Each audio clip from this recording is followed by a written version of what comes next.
လုံးမင်္ဂလာပါဒီငုံလေးဟွာနော်အပိုင်းပြန်ချင်တယ်ဗောနော်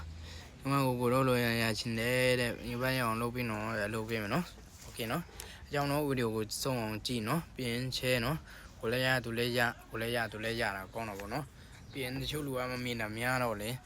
ဗီဒီယိုမတင်တာကြာတော့လေနော်ဒီဘက်ချင်းတင်ပေးမယ်နော်ဟို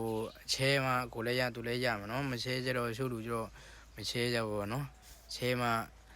ဟိုလူလည်းမမြင်ဘူးစဉ်ဟိုလူလည်းမြင်သွားနိုင်တယ်အဲ့လိုပေါ့ဟိုကမချဲတော့ကုသိုလ်ပြုတယ်လို့မျိုးဖြစ်သွားတယ်ဗောနော်ဟိုချဲလိုက်တော့ဟိုလူလည်းမြင်သွားတော့ကိုလည်းရသူလည်းရကြတော့စိတ်ချမ်းသာကောင်းတယ်ဗောနော်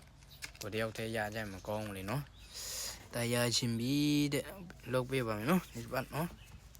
ပိုင်ဆုံးဒီကတော့အမုတ်ကျိတ်မယ်နော်အမုတ်ကျိတ်မယ်ကျွန်တော်တို့အမုတ်ကျိတ်ပေးမယ်နော်ဒီဘက်တော့မလွှဲမချောင်ပဲမလွှဲစတန်းပဲပေါ့နော်မလွှဲစတန်းလုပ်ထားပါတယ်နော်ထီအောင်တော့ထဲပေါ့နော်ထီအောင်တော့ထဲပေါ့နော်ဒီက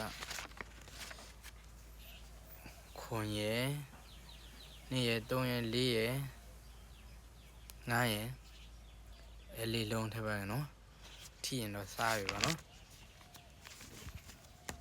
ရထားပြီပေါ့နော်ချဲတဲ့လူပဲပေးမယ်နော်ချဲတဲ့လူချဲပေါ်တဲ့လူစဉ်ချဲမတတ်ဘူးတို့လို့ချင်းအောက်ကနေစေးတဲ့နေရာကိုနေပြင်းတစ်ချက်နေပြီးတော့ဒီဘက် copy line ကိုချက်နေဆိုရရနော်ဟိုအောက်ကချဲပုံစံလေးပေါ့နော်ချဲပုံစံလေးအောက်ပေါ့ပြန်โอเคနော်ချဲပေါ်ပြီဆိုလို့ချင်းရရနော်ချဲမပေါ်ရင်တော့ပြီးတော့နော်